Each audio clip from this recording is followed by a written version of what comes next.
At 10:46 p.m. Eastern Time last night, the President ordered the United States military to move forward with this mission. He said to us, and we appreciate it, Mr. President, good luck and Godspeed. And those words were transmitted to the entire Joint Force. Over the course of the night, aircraft began launching from 20 different bases on land and sea across the Western Hemisphere. In total, more than 150 aircraft, bombers, fighters, intelligence, reconnaissance, surveillance, rotary wing were in the air last night.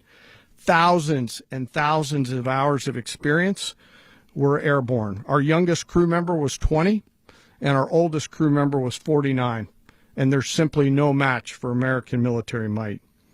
As the night began, the helicopters took off with the extraction force, which included law enforcement officers, and began their flight into Venezuela at 100 feet above the water. As they approached Venezuelan shores, the United States began layering different effects provided by Spacecom, Cybercom, and other members of the interagency to create a pathway.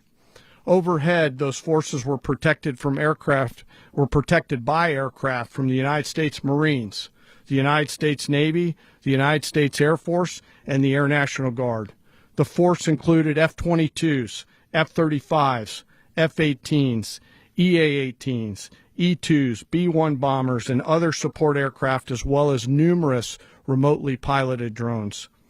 As the force began to approach Caracas, the Joint Air Component began dismantling and disabling the air defense systems in Venezuela, employing weapons to ensure the safe passage of the helicopters into the target area. The goal of our air component is, was, and always will be to protect the helicopters and the ground force and get them to the target and get them home.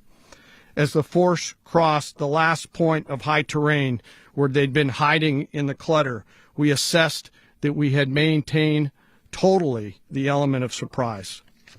As the helicopter force ingressed towards the objective at low level, we arrived at Maduro's compound at 1:01 a.m. Eastern Standard Time, or 2:01 a.m. Caracas local time, and the apprehension force descended into Maduro's compound and moved with speed, precision, and discipline towards their objective and isolated the area to ensure the safety and security of the ground force while apprehending the indicted persons.